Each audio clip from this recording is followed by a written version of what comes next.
Hey everyone, welcome to the show. I have Shaun Eli here today, and he is a comedian from New York. How you doing? I'm I'm doing well. How about you? I'm doing good. Um, I wanted him to talk a little bit about how he got into comedy, and then he has probably a bunch of funny stories to tell us, but one that he will get into will be about a comedy performance that went horribly wrong. Wait a minute. You expect me to be funny for free? I don't know if I can do that. Wait, you expect me to interview you for free? Uh-oh. You expect to compete with me for jokes? No, not really. All right. Yes, Yeah. I don't expect you to interview me for free. If you want your audience to pay you, that is fine with me. Oh, I would love if they paid both of us. Well, then I get half. How's that? Okay, that's fair. So you want my life story, huh? I just want to know how you got into comedy. Well, I will say that my life has been a series of amazingly lucky coincidences. Like I got into college when I was on the waiting list. I found out I could transfer from arts and sciences into the business school by coincidence because my neighbor was telling my roommate that he was doing it. And as far as stand up, and there've been a bunch of other coincidences. As far as stand up comedy, I'd always been writing jokes, but I never thought I was a performer. And then I was on a date with somebody, and she said, "Why don't you try stand up comedy?" And I said, "I don't really think I'm a performer." And she told me she had just taken a comedy class and I should take the class. And I went to see people from the class perform, and they were funnier than I expected. So I said, "All right, I'll take the class." And I started performing. And a few years later, I said goodbye to the day job, and now I'm a comedian. Wow. So just luck. Yeah, so what did they teach you in class, in comedy class?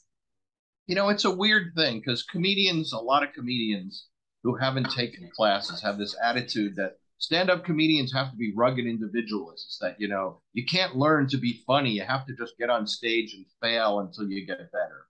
And you think about it, everybody else gets coaching, right? Hockey players get coaching. Singers get coaching. Actors, when they're not acting, are taking acting classes. Every other profession or art form has lessons, and comedians think they're different, and that's ridiculous. So I would say, silly enough, a valuable lesson you learn in a comedy class is how to use a microphone and how to work a mic stand. Because I've seen, people think it's hard to do this without demonstrating, visually, but people think the way you raise and lower a mic stand is this knob or this round thing you turn about halfway down the mic stand to loosen and tighten it. And that's true for many mic stands, but some of them have a trigger grip at the top. And I've seen so many comedians who don't know how to work the mic stand try to raise or lower the stand by controlling something where there isn't a lever. And or make sure the microphone is pointing at your face and you're not holding it at your waist, or not hitting yourself in the face with the microphone when you take it out of the stand, because Oh a lot of God. times the mic is shoved into the mic stand so tight you pull on it and it doesn't come out, and you pull harder and harder, and then all of a sudden it breaks free and pow, you hit yourself right in the mouth with it. So, but that's just the physical stuff of stand-up comedy in terms of how to do stuff. But you can learn how to write a joke, how to structure a joke, how to make sure that your joke is tight by getting rid of every extraneous detail that isn't absolutely necessary for the joke. So a joke that could be a minute long with one punchline could be a 20-second joke with one punchline once you tighten. Oh wow. Do you, how do you go up there and remember all your jokes? Oh, it's like learning to walk. You put one foot in front of the other. You practice and you practice. I mean, I can do a 2 hour show now, but I've been doing it for 18 years. You don't start with 2 hours. You start with about 5 minutes of material. Yeah. And the way I learned it is I literally said my routine over 100 times in the week before the show. And my, Oh, and my okay. greatest fear starting out was forgetting my material. So all I did was rehearsing, rehearsing, That rehearsing. would be my greatest fear. But you know what? The audience wants you to succeed. So I always had my list of jokes in my pocket so that if I forget, I could pull it out. And once when I was new, I said, you know, I don't know what joke to tell you next. Let me go to the pocket of funny. And I pulled a piece of paper out of my pocket and they thought that was funny. Yeah. It didn't bother the audience as long as I made them Well, laugh. once you've rehearsed it 100 times, you've had it memorized pretty You'd, much. you'd think that, but I regularly do my 2 hour set in my house, just walking around the house. Yeah. And sometimes without an audience, it's about an hour and a half. And sometimes, I look at the clock when I start and I look at the clock when I finish, and it's 87 minutes. And I'm like, this should be 90 minutes. And then I go to my set list, and I'm like, oh, I forgot that joke. So even after 18 years, there's stuff I just leave out. Yeah. And if you like freeze up there, do you have ways to get out of it? Like, if you just completely forget your jokes or forget the next one, do you start interacting with the audience and asking them questions? Is that how you get out of it? I try not to, but I think the only time I really froze, well, I've frozen twice. Once was that time when I said, "Let me go to the pocket of funny" when I was new, because if I go out and I say I'm going to do this half hour, I'm just going to tell jokes till my half hour is over. It doesn't, the audience doesn't know what you intend to do. They only know what you did when you were up there. So if I wanted to talk about True. my parents and I forget that I was going to talk about my parents, I'm like, oh, I'm still on stage. I'll talk about something else. So the second time I froze was when my father passed away. My mother had told me, I know being on stage is important. You go to your show. And it was the day of the funeral or the day after the funeral.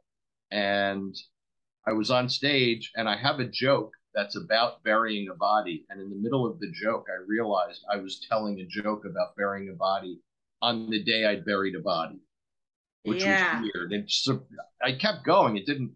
The audience didn't know that I felt weird, I don't think, but it sure stunned me. Yeah. Almost like an out of body experience. Yeah, it was just odd. But Well, I have a lot of admiration for comedians and I love to laugh. So, and I actually really enjoy making people laugh. And if I had the opportunity to take a comedy class, I might take it. well, I don't know if there are classes where you live, but you could call a local comedy club and ask them. Yeah, Otherwise, you're going to have to move to New York. no way in hell I'm doing that. Before we started recording the episode, I was telling uh, Shaun that I lived in New York and left and never wanted to return. So, well, why don't you walk us into what happened with your comedy performance? Okay, so this was weird. When you're a new stand-up comedian, you take every chance you have to get on stage or even not a stage, because just to get better, you've got to get on stage. You've got to get in front of an audience. And if you ask a comedian the three secrets to getting better, it's stage time, stage time, stage time. It's like in real estate, they say location, location, location. Same Mm-hmm. thing. So when I was doing comedy a couple of years, I found out that there was going to be an arts festival in downtown Manhattan. And so I called them up and I said, "Are you going to have stand up comedy?" And they said, "Yes." And I said, "Could I perform?" The guy said, "Come down here and talk to me." I still had a day job. So at lunchtime, I went down there and I met the guy. And I said, "I want to do stand up comedy." And he said, "Okay." Um, and he said, I spoke to him about who I was and what I did. And I think I was probably in a suit and tie at the time, coming from a day job. And he said, "Sure, we'll schedule you for the show." And I asked a question that I thought was a reasonable question. I said, "How much time am I doing?" He said, "What do you want to do?" And I said 15 minutes because I thought I could do 50, I thought I had 15 minutes of material at the time. He said, "Okay." And so I was ready with my 15 minutes.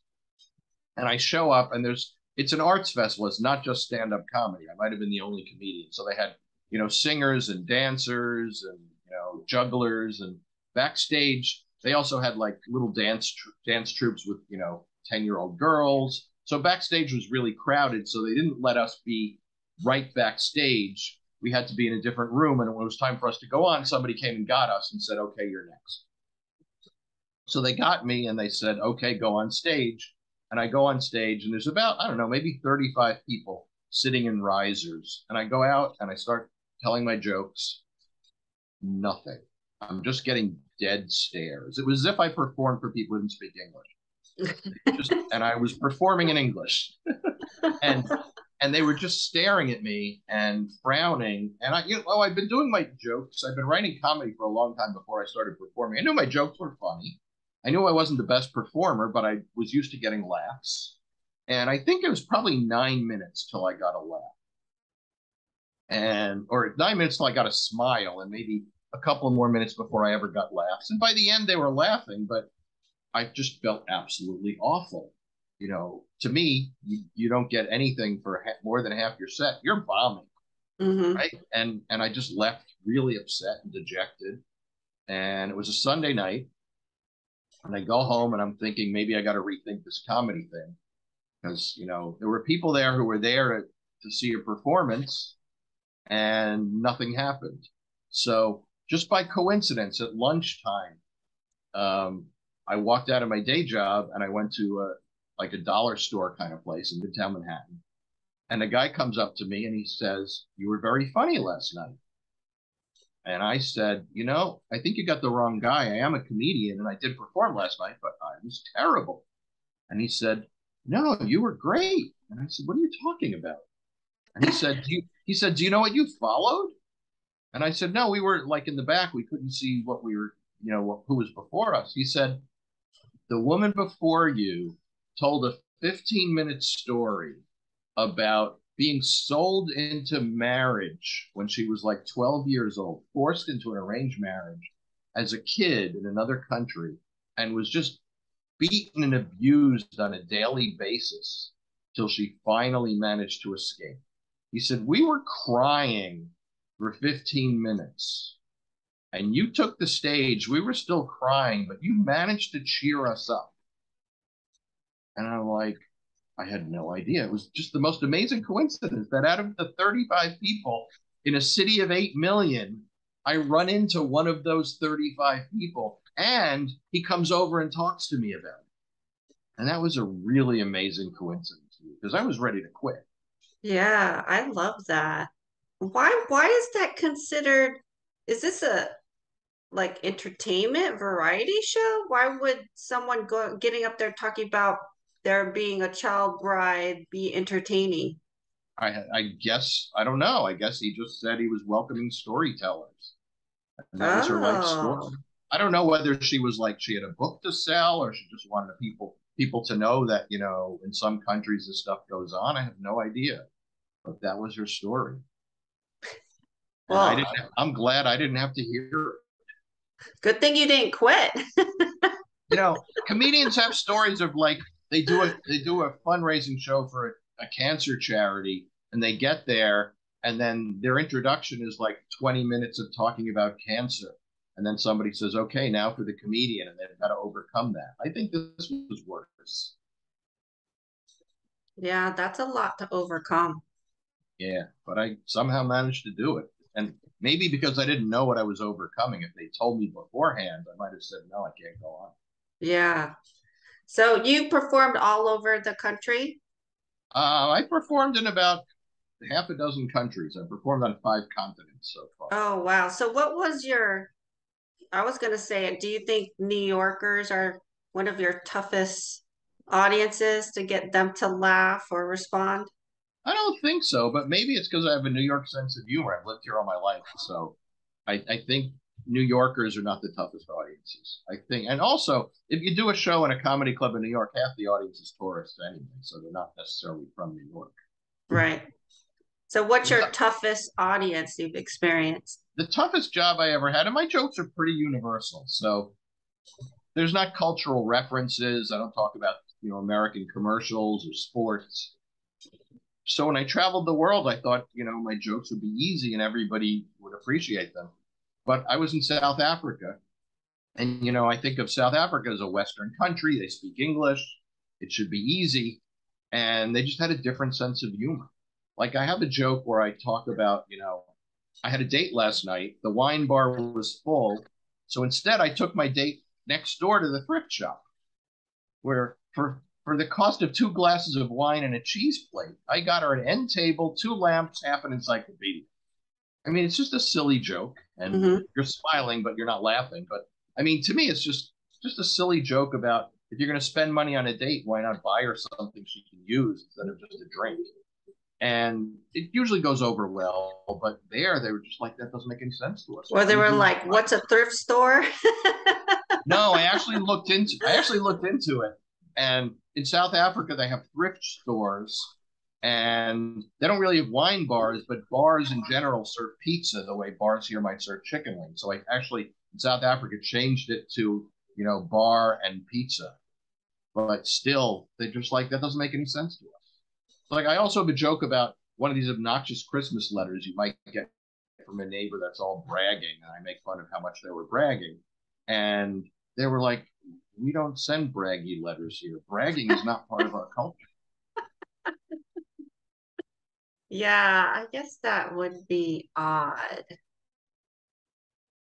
So, I mean, other than that, I mean, I've performed in New Zealand, Australia, Thailand, South Africa, Ireland, the Netherlands, and my jokes worked in all those countries.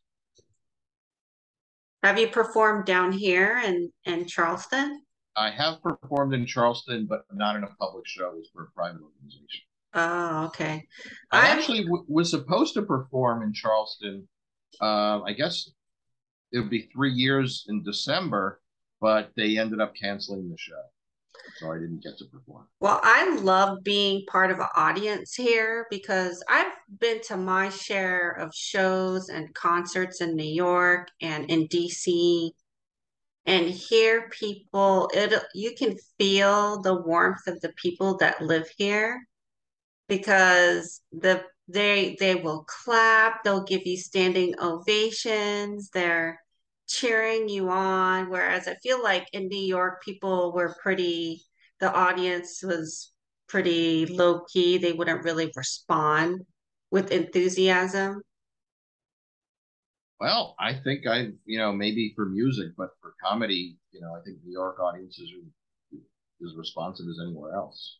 Oh, interesting. I'm told I haven't performed much in the UK, but I'm told in places like London, if they don't like you, they'll let you know it because they'll talk back, and you're just expected to deal with And that doesn't happen in New York? it. Not much. People talk about heckling a lot more than people actually heckle. Yeah, so okay. I've also found, I dress reasonably well on stage, and I found that, you dress just a little better than the other comics. If the other comics are in like sneakers and a t-shirt, and you wear boots and a polo shirt, the audience doesn't talk back. It's so weird. It's like all of a sudden you're Interesting. managing. Why do so many comedians wear black on stage? I don't know. I don't know that.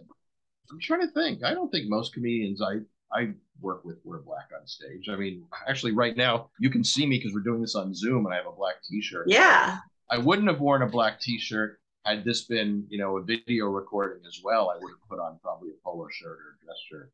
but you But don't wear black on stage? I don't think I own anything black except for T-shirts and one necktie that I don't wear. I have a theory So about no, that because I watch a lot of comedy shows. I've seen a few stand-up routines live, but the Netflix comedy shows, and most of them are wearing black on stage. Just, I don't know if you've noticed, but I feel like black is a protective color. I think it for a couple of reasons. One is maybe they don't want to stand out because we're talking about a Netflix special. Somebody put a lot of effort into designing the set. So behind them is colors, and you don't want to clash with it. So it's easy to wear black. Right, And right. also Good because point. most of us are fat and slim.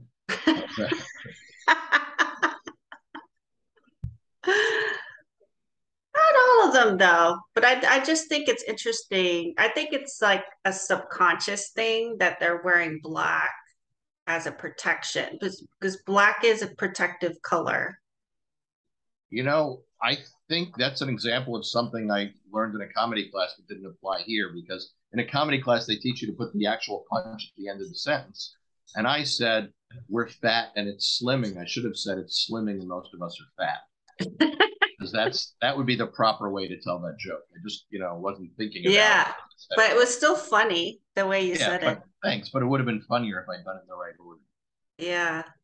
So anything else weird happened while in all your travels and countries you've visited? Anything that made you go, hmm. I did a show once. Um, they called me up. A singles organization said, "We need a stand-up comedian. We're doing speed dating." And I said, "How are you going to incorporate comedy into speed dating?" And they said, "Oh, we're going to have the performance and then we're going to have the speed dating." And I said, "Could you do it in the other order? Because when people go to speed dating, they don't want to just sit and listen to this guy. Have the speed dating, get that over with, so they're happy they've met people, and then have the entertainment." They said, "No, no, we're going to have the performance first." And I said, "What's the age range for the people for speed dating?" Because speed dating, for people who don't know, is like 10 5-minute dates, and you just go.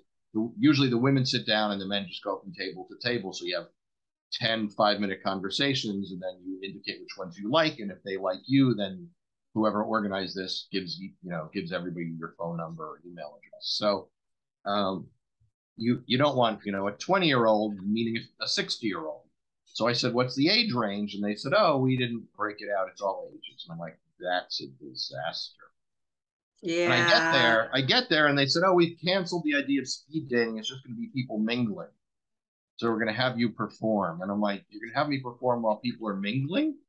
They're going to be talking to each other. They don't want to listen to me." And they said, "Oh, we'll tell them to be quiet while you're performing." So I'm like, "Okay, they're all just going to be standing, and audiences need to be sitting down. They're all just going to be standing there and watching me or listening to me perform. But what they're really going to be doing is paying attention to the people they want to meet. They're going to be looking around like, I want to talk to him. I want to talk to her." So I go up and I do the best I can. I've been doing comedy for, a few years at that point. And I know my material is good. And I started out selling jokes to Jay Leno for the Tonight Show model. So I'd gotten jokes on the air. I knew my material was fun. And I get up there and I do okay, but they're really not there to see me. And comedy is not background music. People have to be paying attention. Yeah. So afterwards, a guy came over to me and he said, "You need better jokes." And I don't know what would provoke somebody to, you know, be so rude. I just said to him, "You know what? I don't need better jokes. I write jokes for television. I know my material is good. But the fact that you would so rudely come up to me and say something like that does tell me one thing. I needed a better audience." Hmm. And then I walked away. So, Or he needs to get a sense of humor. yeah, well, either way, that was my answer to him. Yeah. Do you get like feedback like that a lot, like criticism a lot, or for the most part, people are happy with your Most, performance? most part, people are happy. They laugh. What I've discovered is that older people don't laugh as much. Like if you do a show for a bunch of senior citizens, you don't get much laughter, but they have just as good a time. They're just not vocal about it. So when you leave, they're so happy. They come over to tell you, "Oh, I had so much fun," but they don't laugh out loud as much as, 20 or 30-year-olds. Yeah, I wonder why. I don't know. But as far as feedback, I had a woman come over to me after a show and say to me, "You need to do more jokes about shopping and real estate." Like, I have no jokes about shopping or real estate because I have nothing to say about shopping or real estate. That's weird. You talk about talking to the audience and asking them questions. I had a woman say to me, "You shouldn't ask people in the audience what they do for a living. It's rude." I'm like, "Not in the culture I come from." Mm-mm. That's normal. It's Just a like that's normal one-to-one conversation. You meet someone new, you get their name, you find out where they live, and then you ask them what they do for a living. Yeah, but I guess in some cultures you're judging people by their income, and so you're not supposed to ask that. But this Oh, was in New York. I yeah. think maybe she was embarrassed at what she did for a living, that she didn't have a job. But So you've been doing this for 18 years. yeah, Gonna keep going? I hope so. I mean, there's no retirement age. You do it until people stop laughing. Yeah. or until you don't want to do it anymore. I think most comedians end up leaving stand-up comedy because they find something that's more lucrative, like acting. So if you Right. get a sitcom, you may stop doing stand-up comedy. Although, some people like Jerry Seinfeld had the most successful sitcom ever. Sitcom ended, he's back on stage doing stand-up. But then you have people like Richard Belzer, who started as a stand-up comedian, and then he was on Law and Order SVU for a really long time, and then retired from that. I think as soon as he got the TV show, he stopped doing stand-up. Yeah. Actually, he was on a couple other shows before that. So are you waiting for your TV show? No, I think I'm the rare comic who has no interest in being on a sitcom. The only reason I would be on a sitcom is to further my stand-up career. If somebody came to me and said, "Hey, we want to put you in our TV show," I'd say, "Great," because it's exposure, but it's not what I want to do. I like what I Yeah. do. Mitch Hedberg was a very funny comedian who passed away probably 15 years ago. Said, "It's the only job where when you get good at it, they ask you to do something else." He said something like, "It's like you're a great chef," and they come over to you and say, "You're a great chef. Can you farm?" Like it doesn't make sense. Or it's like models, modeling. You could be a really good model, but once they get into acting, they go into acting. Well, I think it pays better. Yeah, I'm sure it does. And also, it's hard to be a model after, the first wrinkle shows up. True, true. There's a shelf life for that. Well, that's why I stopped. I was a major fashion model. I got a wrinkle. They said, "Shaun, you're gonna have to do something else." So, who's the most famous person you've ever met? Um, I don't know, Jay Leno, Jerry Seinfeld, you, Tina I'm not Clark is the most famous. I'm famous. not famous. Well, you will be, and then I could say I met Tina Clark before she was I'm famous in the spirit world, not here, but that's okay by me. famous. So does that mean ghosts know who you are? Ghosts, angels, spirit guides, ascended masters. Okay. Yeah. Dentists? Any dentists know who you are? Yeah. Oh, A few dentists. Yep. they're the people you need to have know you.